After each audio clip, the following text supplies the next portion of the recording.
que é uma oportunidade também. O meu tópico, a gente vai trabalhar um pouco sobre a possibilidade do emprego da dinâmica molecular e justamente trazendo esse foco, né, o planejamento de novos fármacos e suas aplicações. A ideia, como a professora trouxe na apresentação, é que eu possa falar um pouco sobre a questão do drug discovery. E, em linhas gerais, a gente vai tentar trazer para vocês aqui, logo na nossa abertura, o Prêmio Nobel de 2013. Então, esse Prêmio Nobel de 2013 foi conferido a 3 pesquisadores que dividiram em partes iguais essa láurea, e o professor Martin Karplus, o professor Michael Leavitt e Ariel Warshall. A possibilidade de eles trabalharem e angariarem esses resultados que deram a eles o Prêmio Nobel em 2013 é justamente o emprego dos sistemas computacionais para o entendimento e desenvolvimento dos sistemas complexos biomoleculares. Nesse contexto, então, a gente vê no final justamente a questão dos resultados, né? Então, você chegar e falar, olha, o prêmio Nobel vai estar presente, ele ganhou o Nobel. Então, realmente é uma forma de reconhecimento. Mas, muitas vezes, a gente não se depara ou não se debruça devido à questão do tempo, a questão até cronológica mesmo, de como que isso tudo começou. Então, lá no início, o trabalho que deu origem ao Prêmio Nobel de 2013 foi justamente esse trabalho de 1977 com o trabalho publicado na Nature, então, de novo, do professor Martin Karplus. Em 1977, ele apresenta a proposta de trabalho mostrando, olha, como que os computadores podem ser úteis para estudar fenômenos biológicos. E aí ele traz essa sugestão aqui no seu abstract do trabalho original, e quando você analisa esse trabalho em 1977, ele traz como primeira imagem do seu trabalho, olha, esse é o modelo experimental dessa proteína que foi estudada, né, a tripsina pancreática bovina, a proteína que até hoje tem sido estudada. Ele compara os seus resultados na parte esquerda da sua imagem aqui, o dado experimental obtido por ressonância magnética nuclear, e do lado direito o modelo computacional. Hoje, para você trazer uma inferência dessa, a pessoa falar, é claro que está reproduzindo o experimental, né? Mas perceba que nós estamos em 1977, esse trabalho foi publicado. Eles trouxeram uma simulação feita no vácuo, e essa simulação durava 9,2 picosegundos. Essa informação vai ser importante porque ela vai te dar esse contexto histórico do desenvolvimento dessa pesquisa. E por que que isso é importante? Porque esse trabalho, que depois veio angariar o Prêmio Nobel, ele não foi fundado nesse contexto. Os professores que trabalharam nessa pesquisa que deu origem ao que hoje nós conhecemos como a simulação biomolecular, basearam-se em outros trabalhos anteriores, por exemplo, da década de 50, onde físicos utilizavam computador para solução de equações. Bom, você usar computador para solução de equação, para quem conhece a máquina de calcular, não acho isso muita novidade. Você hoje processa informação e imagem no seu computador, no seu smartphone, de uma forma intensa. Mas perceba que nós estamos na década de 60, basicamente, aqui, e como que físico e químico resolvia problema na década de 60? Caneta e papel. Essa proposta de utilizar uma ferramenta eletrônica para isso foi justamente que deu origem a essa revolução. Então, a física inicia estudando esses potenciais, e você tem aqui o primeiro trabalho, no caso de Wainwright, mostrando que como que isso pode ser aplicado de uma forma sistemática. Posteriormente, os pesquisadores, no caso o professor Raman, ele começa a falar, olha, é possível estudar propriedades do argônio líquido utilizando o computador, resolvendo equações numéricas. E, posteriormente, o trabalho do primeiro sistema mesoscópico aqui, que era as propriedades da água. Então, nós estamos trabalhando aqui na década de 70, onde surge essa ferramenta computacional como auxílio para o entendimento dessas propriedades. E aí, nós temos, então, agora essa proposta, entendendo esse escopo histórico de como que as ferramentas computacionais podem ser úteis no planejamento de fármacos e nas simulações. Então, a gente vai falar um pouco sobre a técnica, justamente a técnica de dinâmica molecular. Vamos falar sobre os conceitos que vão estar relacionados a essa técnica, e é importante você conhecer esse embasamento para, espero que algum de vocês possa despertar esse interesse e, quem sabe, chegar ao Prêmio Nobel, sendo o primeiro brasileiro nobelado, né? A gente já teve algumas indicações, mas nunca chegamos a angariar essa principal laurea científica aí. e, posteriormente, trazer algumas aplicações e algumas perspectivas nessa lógica. Por que isso é importante? Porque essa revolução proporcionada pela ferramenta computacional no modelo e nas simulações moleculares permitiu você unir dois mundos. Qual que era o mundo? A química teórica ou a física teórica, onde os físicos e químicos trabalhavam apenas com contas e resoluções de números, e agora você tem uma ferramenta eletrônica que permite você fazer essa resolução numérica e calcular propriedades. E é isso onde nós vamos trabalhar no nosso conceito aqui, no final da nossa apresentação, onde a gente vai trabalhar a questão dessa implementação. Como que essa ferramenta, que é a dinâmica molecular, pode ser útil nesse contexto. Dessa forma, eu preciso que você também se atente para alguns conceitos. Quando nós estamos falando de simulação, simulação, como o próprio nome diz, a terminologia, ela é uma imitação de um estado. Normalmente, o pessoal da área experimental, eu me considero um pouco mais teórico pela técnica que eu trabalho, fala assim, mas o que você está trabalhando é modelo. E eu costumo responder, e o que você faz no laboratório também não é um modelo? Então, a simulação é uma imitação de um estado. Depende do modelo e depende também dessas leis, entre aspas, ou regras. Então, você precisa seguir uma hipótese teórica, um arcabouço técnico, para que isso possa ser executado. No nosso caso, nós estamos nesse terceiro ponto, onde nós temos um grande volume de dados e eu preciso trabalhar com esses dados. Para isso, eu vou utilizar uma ferramenta que é o computador. Nesse contexto, eu preciso, de certa forma, responder três principais perguntas. E elas são muito importantes porque, às vezes, as pessoas querem estabelecer uma colaboração ou se interessam pela área, mas não atentam-se para essas perguntas. Quais são as perguntas que toda criança faz? Para que serve e como funciona? É isso que um bom cientista, um bom pesquisador sempre busca responder. Para que serve e como funciona? Alguns focam em mais como funciona, alguns focam em mais para que serve. Isso quer dizer que a pergunta científica ou dúvida experimental, qual que é o que eu quero responder? O meu modelo computacional, que é o que eu vou apresentar aqui, ele responde a qual pergunta? O que você quer estudar? Segunda pergunta, qual a escala que você quer estudar? Em que nível organizacional você quer estudar esse problema biológico? E o terceiro, quais informações estão disponíveis? Então, sempre tenho que atrelar a pergunta, a informação e a escala do meu problema. Nesse contexto, isso vai ser importante porque você já sabe que nós podemos trabalhar tanto no nível eletrônico, que é o nível mais descritivo, de menor partícula que a gente está falando, quanto no nível de colônias celulares, tecidos ou organismos. A professora apresentou aqui anteriormente um quadro em que isso você vê numa análise populacional. Então você tem um nível de análise interessante para isso. No caso do nível eletrônico, se tiver algum físico presente aqui, me perdoe, eu conheço algumas partículas, não a fundo, mas a gente só colocou essa dimensão para dar uma ideia da importância dessa dimensionalidade na resolução do problema. Então é importante só a gente ter, não de forma descritiva e extensa, mas mostrar que seu problema pode ir do nível eletrônico, o nível mais reduzido, entre aspas, em questão de escala de tamanho, quanto ao nível macro, que é o nível de organismos ou tecidos. Nesse sentido, por que é importante eu definir essa dimensionalidade?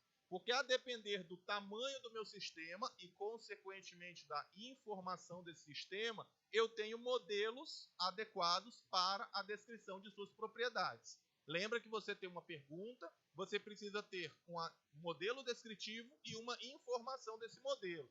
Nesse contexto, então, eu tenho. Se eu tiver método, vou trabalhar com métodos quânticos, eu sei que o meu modelo vai trabalhar em 1 a 10 angstroms, trabalhando na classe do sub-pico segundo de tempo de simulação. Então tem que trabalhar naquele escopo ali. Se eu tiver o estudo da dinâmica molecular, que é o objetivo dessa apresentação agora, eu vou estar trabalhando na escala de centenas de angstroms e vou trabalhar na classe do sub-microsegundo. Analisando-se os outros fenômenos, até o fenômeno de processos, você vai ter as técnicas aplicadas para cada um desse ambiente. Consequentemente, definido a escala, você define também o nível teórico que você quer trabalhar. No nosso caso, nós vamos focar nas técnicas clássicas que vão trabalhar com a dinâmica molecular. Em linhas gerais, o que nós estamos discriminando nesse contexto? Eu tenho a participação eletrônica importante, os elétrons precisam ser descritos de uma forma correta? Sim, para o meu fenômeno. Logo, eu vou trabalhar com técnica quântica. Seja ela quântica ab initio, DFT, a dinâmica quântica ou Monte Carlo quântico. Se eu preciso do fenômeno eletrônico ser descrito, eu tenho que trabalhar com a dinâmica ou com informações quânticas. Se eu não preciso da descrição explícita dos elétrons, me interessa o núcleo e as suas movimentações e os seus efeitos no sistema biológico, então vou trabalhar com as simulações clássicas, como a mecânica, dinâmica e método de Monte Carlo. Se eu preciso trabalhar com a informação eletrônica dentro do sistema biológico, eu posso trabalhar com os métodos híbridos, conhecidos como MQMM ou QMMM. Então é só para você ter uma ideia do dimensional e do escopo que nós temos para a nossa apresentação. Diretamente para a dinâmica molecular, segundo a lenda, Newton estava passeando pelos jardins da Inglaterra, enquanto, de repente, num dos seus passeios, uma maçã caiu na cabeça. É uma história muito boa para contar para as crianças, ilustrando os conceitos científicos, mas não tem a ver com a realidade. É claro que Newton estudava o seu ambiente como um bom pesquisador, um bom cientista, e percebeu que havia, dentro da movimentação dos corpos, a necessidade disso ser entendido e regido por leis. O que deu origem justamente ao estudo de Newton, que é o que a gente vai se ater aqui agora na nossa palestra, que é a segunda lei de Newton. Você conhece isso desde o ensino médio, o antigo segundo grau, em que você sabe que a segunda lei de Newton é força, massa e aceleração. O que Newton estava dizendo com isso? Que se eu aplicar uma força em qualquer corpo, eu produzo movimento. Ele deu origem, a partir desses estudos, aos estudos de dinâmica. Dinâmica que pode ser aplicada, no nosso caso, da nossa palestra, a dinâmica de moléculas, de biosistemas, a dinâmica biomolecular ou molecular.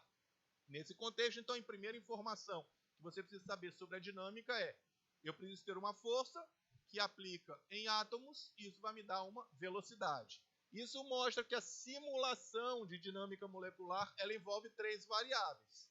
Como nós vimos aqui colorido, eu preciso da aceleração, eu preciso da força e a massa é definida por cada um dos átomos. Isso me leva à movimentação do sistema. Nesse contexto, então, trazendo de uma forma mais geral a abordagem da técnica, que está baseada na descrição de Newton, através da relação entre força e aceleração, nós temos conceitos da dinâmica molecular.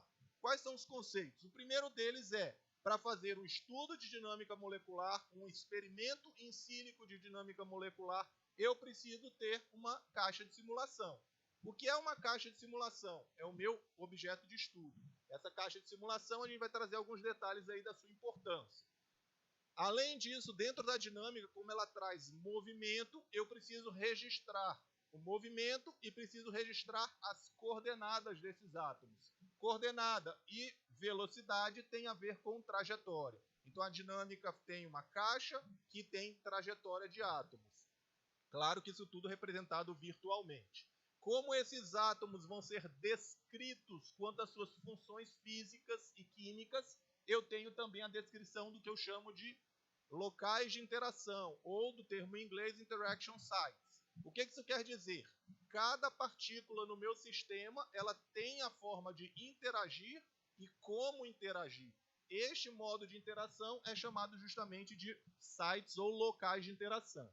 Por fim, essas interações vão ser integradas e regidas por alguma lei, que no nosso caso é a energia potencial. Essa energia potencial vai ter uma forma funcional que descreve as interações das partículas.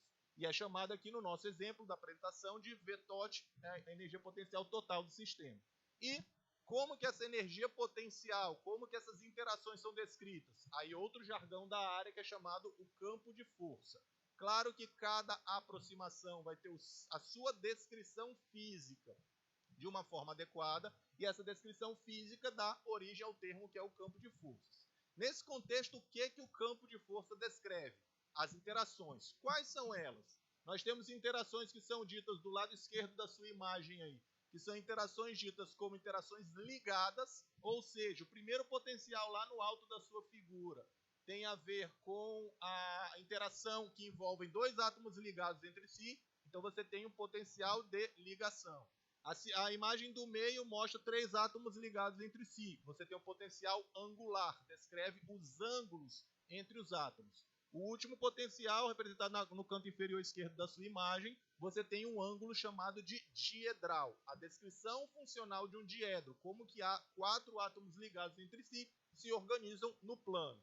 Cada uma das descrições funcionais está regida por uma equação. No caso, a primeira equação de descrição do potencial de ligação, você tem a descrição de Hooke, que mostra justamente que na dinâmica molecular, dentro da mecânica molecular, a descrição dos átomos é descrita através de esferas e molas. As esferas têm massa e têm carga, e essas molas que descrevem tanto as ligações, quanto ângulos, quanto diedros, são descritos por potenciais harmônicos. A sua descrição funcional está explícita ali. É claro que o potencial harmônico que descreve o diedro é uma função cosseno que está adequada com os potenciais mais modernos da descrição química das partículas. Potenciais ligados do lado esquerdo, do lado direito você tem o potencial que descreve cargas ou partículas que tenham carga, que é a famosa lei de Coulomb, que descreve potencial eletrostático. O outro potencial descreve a interpenetração ou não dessas partículas, dessas esferas, que é descrito pelo potencial de Van der Waals, cuja forma funcional é o potencial de Lennard-Jones. Impede que as partículas ou átomos possam interpenetrar-se durante a simulação. Posteriormente, a soma de todas essas formas funcionais para todas as partículas dá a nossa energia potencial, que foi o VTOT que a gente apresentou ali. Dessa forma geral, você percebe que todos os campos de força, ou seja, todas as abordagens que descrevem as interações das partículas, vão ser descritas de uma forma ou outra representando isso aí. O que varia é justamente a forma funcional, e no programa X eu considero como energia eletrostática a carga 1,99. No programa Y, o potencial eletrostático é 1,87. Claro que todos eles vão estar regidos por parametrizações voltadas para a reprodução dos experimentos. Mas todos eles, de uma maneira geral, descrevem isso, que é justamente o cerne do programa de mecânica molecular que dá origem à dinâmica molecular. Nesse contexto, então, você percebe que existem diversos campos de forças. Por que isso é apresentado no plural? Porque eu posso ter campos que descrevem informações genéricas, como DRIDE, UFF ou ESS, ou seja, ele pega toda a tabela periódica e consegue descrever o potencial de um urânio, de um lantânio, de um césio e um hidrogênio, em linhas gerais, Universal Force Field.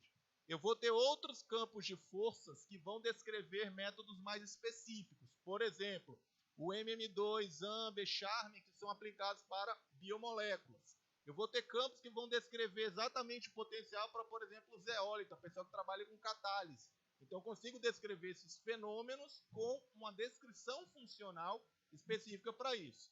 Outros que vão trabalhar com metais e óxido de metais. E alguns também que trabalham com campo de forças reativo, cujo principal exemplo ali é o REACT-FF. Ou seja, todos eles tentam descrever os fenômenos biológicos voltados para a sua aplicação mais corrente. Dessa forma, a gente avança na questão dos campos de força e suas descrições funcionais para a representação do sistema.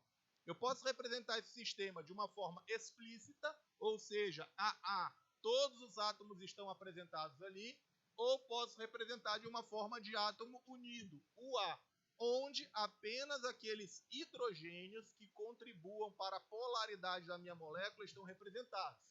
Então, all átomo, todo mundo está apresentado, United átomo, UA, só os hidrogênios que contribuem. Perceba que, diferente de um para o outro, eu vou ter menos potenciais para calcular. Tendo menos potenciais, eu vou calcular isso de uma forma mais rápida. Samuel, mas uma forma mais rápida, como isso se aplica? Ao invés de você calcular 1 milhão de interações, você vai calcular 700 mil. Se você elevar isso a N átomos que você vai calcular, você percebe o tempo que isso demora e quanto que isso favorece o seu cálculo, sem haver simplificações grosseiras no seu método. Posteriormente, foi devido ao cálculo de propriedades, principalmente sistemas mesoscópicos e mais complexos, houve o desenvolvimento dos métodos chamados de coarse-grained. Esses métodos estão representados nessa parte do lado direito da nossa imagem, e ele tenta representar, através dessas esferas, as propriedades de grupos de átomos. Então, esses métodos Quartz-Grain são aplicados com a proposta de você conseguir simular sistemas maiores. A gente vai trazer alguns exemplos, mas você percebe que a representação parte da representação explícita dos átomos para a representação implícita e, posteriormente, essas esferas representam as propriedades de grupos de átomos. Isso, de novo, diminui minhas interações, favorece o cálculo e isso eu consigo avançar para um cálculo de propriedades de sistemas mais complexos. Nesse contexto, então, alguns desenvolvimentos estão aplicados nesse campo de força voltados para a polarizabilidade. Já se sabe que as moléculas são polares, essa polarizabilidade é importante para a descrição dos fenômenos e alguns pesquisadores têm desenvolvido e trabalhado nos últimos 20 anos aí com campos de forças polarizados. Por quê? Porque até então, como nós mostramos, os potenciais eletrônicos são descritos por cargas pontuais, ou seja, se é um carbono, ele vai ter a carga X. Vamos chutar aqui 0,80. Se ele tiver com carbono de lipídio ou com carbono de carboidrato, continua sendo 0,80.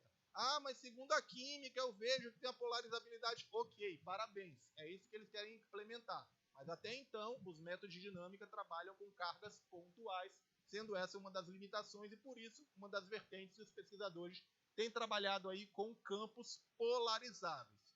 Com certeza, descrevendo melhor os fenômenos experimentais. Dessa forma, então, dentro da dinâmica, recuperando a descrição funcional de Newton lá, você precisa, então, partir da segunda lei de Newton, força igual a massa vezes aceleração, correlacionar a força, que tem a ver com a energia potencial do sistema, e calcular tanto a velocidade quanto a aceleração. Isso é feito através da integração entre essas duas equações aí, já que a força está diretamente ligada à energia potencial do sistema. A massa é definida pelos átomos, então se eu tenho hidrogênio massa 1, se eu tenho carbono massa 12, se eu tenho oxigênio massa 16, então eu preciso integrar isso aí de uma forma racional. Essa integração é feita justamente através dos algoritmos. Os principais algoritmos estão apresentados aí nessa imagem. Esses principais algoritmos poderiam ser apresentados através da aproximação de Euler, mas essa aproximação ela não consegue descrever as propriedades biomoleculares. Então, o algoritmo que foi implementado para essa descrição desses potenciais, onde eu consigo força, velocidade e posição, é justamente o algoritmo Leapfrog, que foi depois, posteriormente, chamado de Velocity-Verlet. Como que isso se integra? Então, você tem a força original, você precisa calcular essas posições. Em cima das posições, você precisa calcular as velocidades, e dentro do sistema biológico, como que ocorre? Você tem, então, lá o sistema com as coordenadas iniciais, então você tem a posição R, velocidade V e a força F. Isso no tempo inicial T. A partir do momento que você muda a posição, você precisa recalcular a velocidade e a força nesse tempo T mais dt. Para que isso aconteça, você calcula a velocidade no passo médio, devido ao algoritmo de Verlet, e posteriormente determina a força. Essa força me leva a um novo cálculo de velocidades, e isso faz com que dentro do meu sistema eu tenha essa interpolação. Então, sempre eu vou fazer de modo iterativo esse cálculo de forças, posições e velocidades. Como isso se aplica na realidade? Você parte, então, lá do inicial, que é a coordenada do seu sistema, obtida de métodos experimentais, do banco de dados de estrutura, ou de métodos teóricos da predição de estrutura de proteínas, que é o nosso sistema biológico. Então, você tem essas coordenadas, isso determina a posição inicial no tempo t. A partir da aplicação de força, eu gero velocidade. A partir dessa velocidade, eu vou ter novas posições. Essas novas posições me geram a nova força, que me dá novas velocidades, que me dá nova posição, que me dá nova força. Isso feito de modo iterativo, em cima da segunda lei de Newton, me dá a integração e a trajetória do sistema. Nesse contexto, como que ocorre, então, a dinâmica molecular? A dinâmica molecular vai ser vai ser a descrição desses fenômenos biológicos. Isso pode acontecer tanto para um sistema onde eu tenho interação fármaco-receptor, quanto as mudanças conformacionais que eu tenho no sistema, quanto também, no nosso exemplo aqui no canto da tela, na parte de anovelamento de proteínas. Então, os fenômenos biológicos podem ser descritos em maior ou menor escala utilizando essa ferramenta. Como isso ocorre? Então, você tem uma organização de passos, em linhas gerais. você tem a preparação do sistema, a simulação e a sua análise. Tudo isso feito de um modo computacional para que isso possa ser integrado de uma forma mais rápida. Essa integração, então, exige a preparação do sistema em passos, como nós falamos anteriormente. A simulação, ela exige a construção de uma caixa de simulação. Essa caixa pode ser cúbica, dodecaédrica, ortorrômbica. Alguns exemplos estão apresentados aqui. Claro que a depender da geometria da caixa, isso implica na quantidade de partículas do seu sistema, na quantidade de partículas que você tem que simular. Então, você tem um cuidado na escolha da geometria da caixa, e isso precisa estar definido dentro do seu sistema biológico. Posteriormente, uma vez que você tem a caixa de simulação, solvente, contra-íons e modelo biológico, você tem choques ali, interações estéricas. Então, você precisa minimizar essa energia do sistema. A minimização da energia do sistema, ela é feita justamente por algoritmos que vão tentar evitar esses choques. A sua forma funcional está apresentada aqui. O importante é que você entenda essa imagem no canto inferior direito, onde, dentro da hipersuperfície de energia, este algoritmo, como chamado lá no alto da tela, o steepest descent, ele vai tentar convergir para um sistema de energia menor. Ou seja, ele vai aplicar uma força, verificar essa força é menor ou maior. Se for menor, desce na hipersuperfície de energia, até chegar numa região próxima ao mínimo, onde qualquer passo que ele der, a força aumenta. Então, ele converge para essa região próxima do mínimo. O próximo algoritmo, que é o gradiente conjugado, ele já leva em consideração o passo anterior. Então, ele consegue convergir para a região do mínimo, mas se eu tiver um passo e a minha força for maior, ele analisa essa informação e dá um segundo passo. Nesse segundo passo, se a força for menor, eu consegui passar uma barreira dentro da minha hipersuperfície de energia. Então, o algoritmo do gradiente conjugado consegue avançar porque leva em consideração essa energia do passo anterior. Logo, ele consegue suplantar algumas barreiras dentro da hipersuperfície de energia. Dessa forma, para você construir, então, um sistema de dinâmica molecular, você precisa, agora, preparou a caixa de simulação, minimizou o sistema, então você precisa escolher qual acoplamento térmico e pressórico você tem dentro do sistema, como que você vai escolher a amostragem do seu sistema e qual ensemble que você vai fazer a simulação. Então, vai ser NVT ou NPT, ou seja, volume, temperatura constantes ou pressão e temperatura constantes. Por fim, você precisa condicionar também, adicionar as condições periódicas de contorno, que são chamadas de PBC, de acordo com a mínima convenção de imagem. Isso quer dizer que dentro da sua simulação não é apenas uma caixa. Essa caixa vai estar replicada em 3 dimensões nos eixos cartesianos. Cada partícula nessa caixa central, representada em azul, vai ser a sua caixa de simulação. Quando uma partícula sair da sua caixa de simulação, imediatamente a sua imagem entra na caixa de simulação. Então você tem uma possibilidade de ter uma réplica infinita do seu sistema e você não tem a possibilidade de acontecer o que aconteceria nesse vídeo aqui, que é justamente a possibilidade de você perder partículas porque elas estão se propagando para o vácuo. Nesse contexto, então, nós temos agora a finalização da parte de simulação, da parte técnica, que é justamente preparei o sistema, preciso que esse sistema se equilibre e tenha a dinâmica de produção. Essa equilibração e produção de dados é dada justamente a partir do cálculo desses potenciais. Então, eu preciso verificar, a temperatura está constante, a energia está constante, no caso, a energia potencial, o volume está constante, a pressão foi mantida constante? Sim, então posso calcular minhas propriedades. Em alguns casos, é calculado também o desvio da estrutura atômica. Em alguns sistemas biomoleculares, como, por exemplo, apresentados por membrana, você calcula a área por lipídio para verificar se a membrana está íntegra ou não. E o que é importante é, resumindo todos esses detalhes, como que você aplica isso dentro dos sistemas biomoleculares. Então, você tem simulações que envolvem, por exemplo, a aquaporina, que é justamente uma proteína membranar que permite a permeação de água para o interior da célula. Você lembra que as membranas biológicas são impermeáveis à água, então a aquaporina tem essa possibilidade. Tem uma simulação bem interessante que eles fizeram com 1 trilhão de átomos, tentando simular a origem da vida. Então, utilizando os princípios de dinâmica molecular nesse contexto. Uma outra possibilidade é você também aplicar essas simulações, por exemplo, para estudar a transdução de sinal dentro da membrana.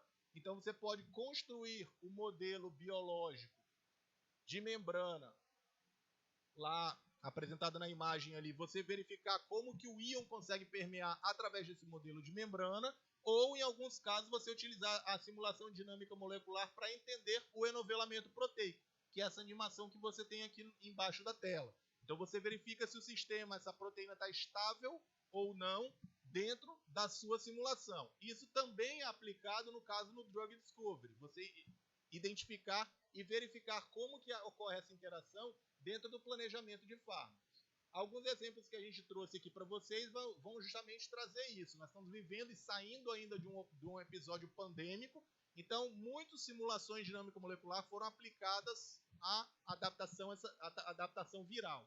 Nesse caso, esses trabalhos mostram justamente que não só uma partícula do vírus, mas desde os trabalhos do professor Klaus Schutten, em 2006, foram simulados a toda o capsídeo viral. Então, no caso, o primeiro trabalho, e o trabalho aqui da professora Rebecca Wade, em 2015, já mostra a possibilidade de você simular tanto a partícula viral completa, quanto a membrana biológica e suas interações dentro do sistema biomolecular.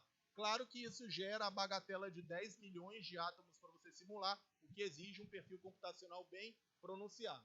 Essa técnica tem sido aplicada de uma forma bem diversificada, tanto na área imunológica, quanto na parte de fibras e simulações da área, até também da sua aplicação voltada para materiais. Então, alguns exemplos mostram a aplicação na área de imunologia, outros voltados aqui para simulação de interleucinas, tudo isso mostrando a versatilidade dessa técnica.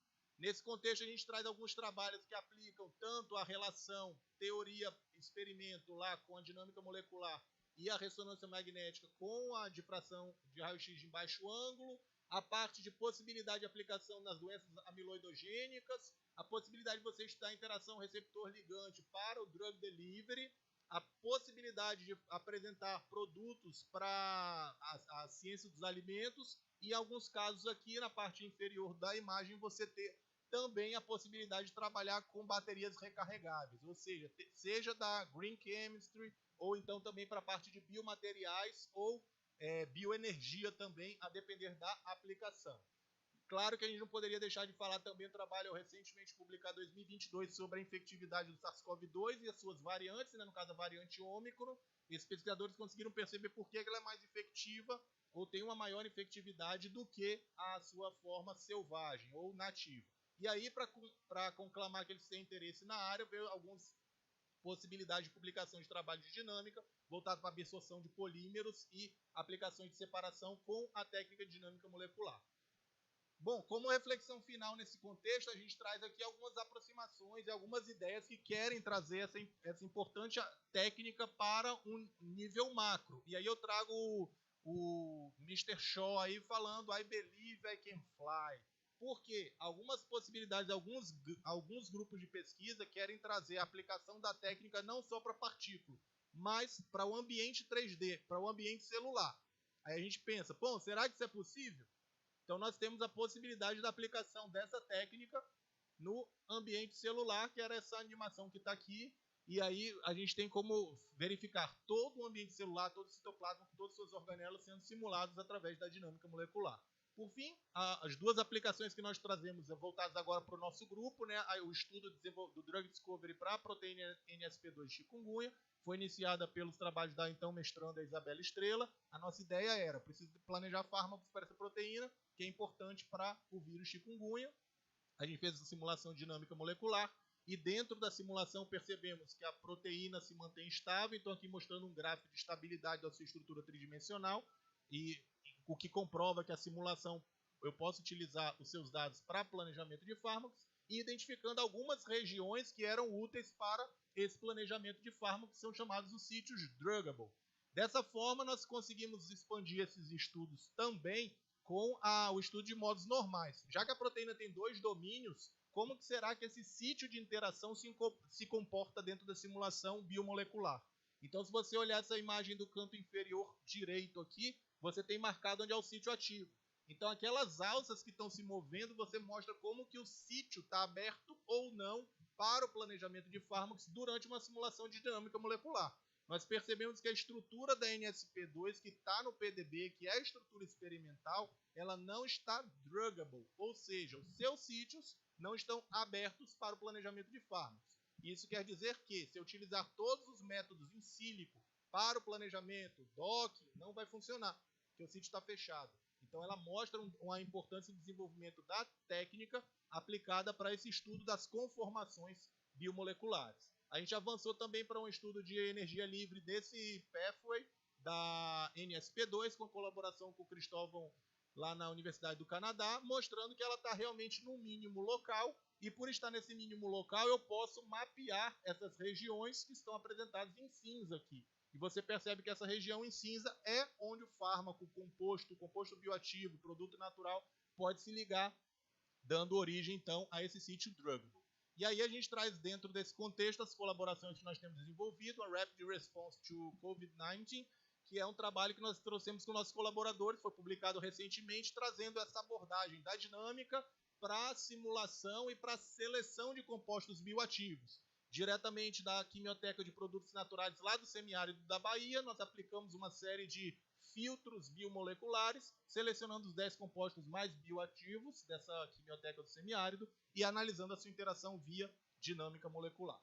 Nesse contexto aí, eu queria só passar para o último slide e mostrar justamente que a gente precisa também reconhecer dentro dos nossos trabalhos, que a gente apresentou aqui de uma forma bem rápida, justamente aqueles que têm nos ajudado nessas colaborações. Então, o pessoal lá do laboratório, a Universidade Federal da Bahia, principalmente através da Faculdade de Farmácia, as agências de fomento também, que possibilitam essa aplicação desses métodos aí para a área de pesquisa, e também a parte computacional. A gente não conseguiria fazer isso se não houvesse um recurso computacional vultuoso para isso. E aí eu queria deixar de público registrado o agradecimento ao Senapad. O Senapad é uma infraestrutura computacional, no caso o Senapad de Campinas, que está voltado justamente a esse desenvolvimento dessa área de pesquisa computacional em larga escala. Então, eles têm dado suporte para os nossos projetos, as nossas simulações, e esse trabalho mesmo da Covid-19 foi todo desenvolvido justamente no Senapad, e por isso que a gente conseguiu dar esse Rapid Response aí. Então, no momento de pandemia, em que ninguém tinha muita informação sobre onde buscar fármacos para a proteína MPRO, que é a principal protease do SARS-CoV-2, a gente conseguiu fazer essa simulação, analisar esses complexos, analisar todas essas interações, graças à participação do Senapad e o seu aporte computacional. Então, eu queria deixar esse agradecimento de público, como também aqui utilizo essa informação para os nossos colaboradores aí, alguns pertencentes aqui à Rede Bionorte, para essas possibilidades de outros trabalhos a serem desenvolvidos utilizando os métodos em si. Muito obrigado.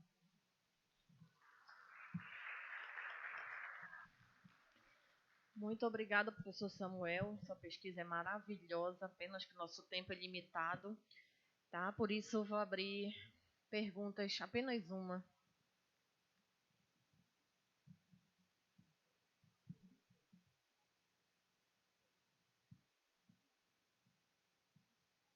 Raíssa vai até aí levar.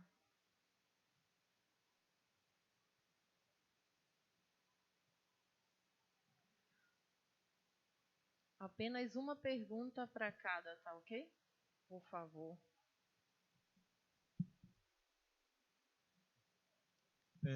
Bom dia, professor. Prazer.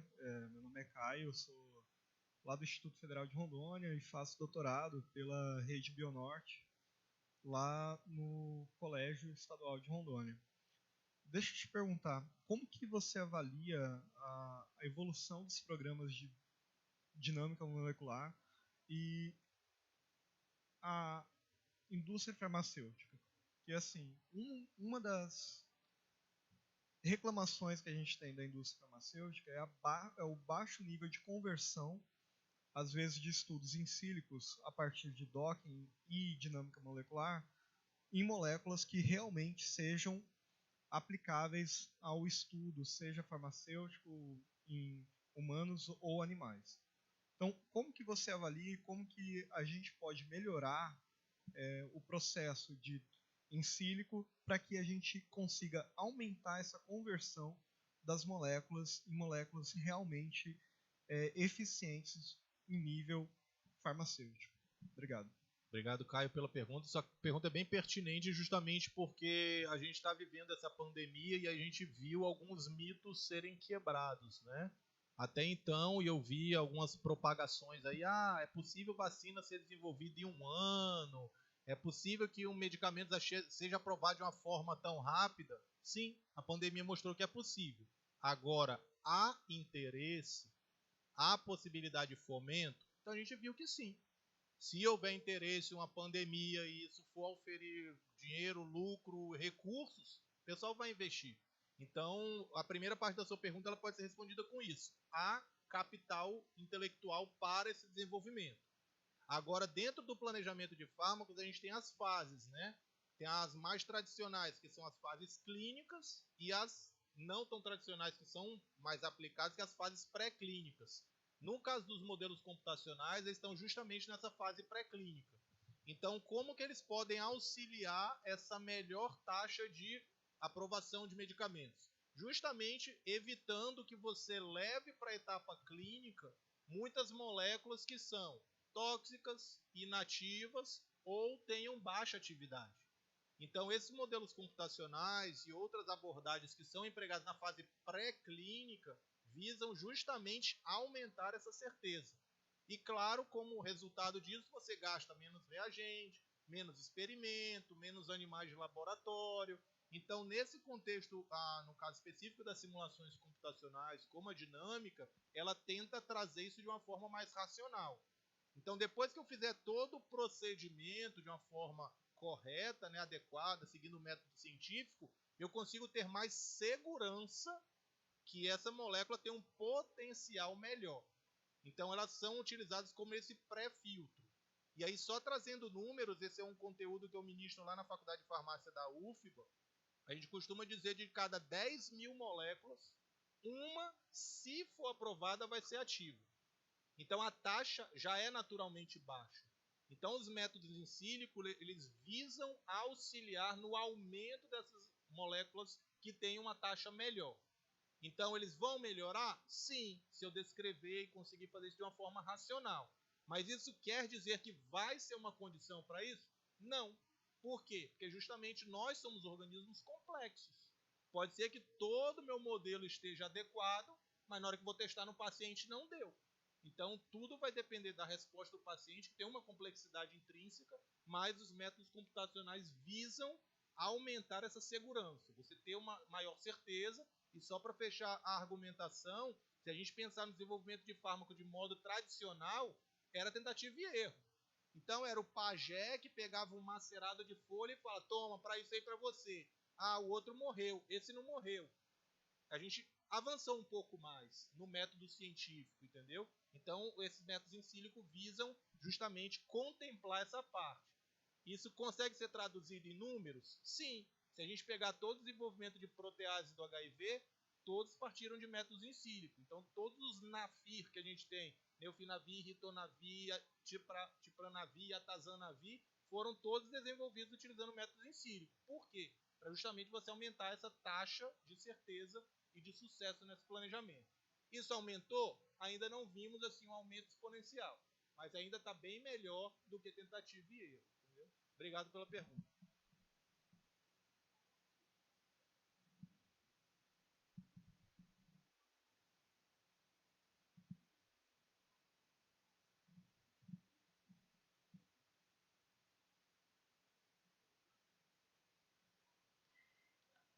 Obrigada, professor Samuel. Infelizmente, nosso tempo já está curto. Nós temos ainda outras perguntas, mas devido ao nosso tempo, o professor Samuel vai estar por aqui, não é, professor? E aí você pode tentar aí um cafezinho ali no intervalo.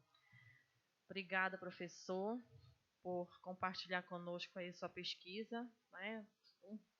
1% eu digo, porque é muita coisa que vocês têm aí para dividir conosco, né? Mas é devido à questão do tempo, nós temos o limite. Obrigada.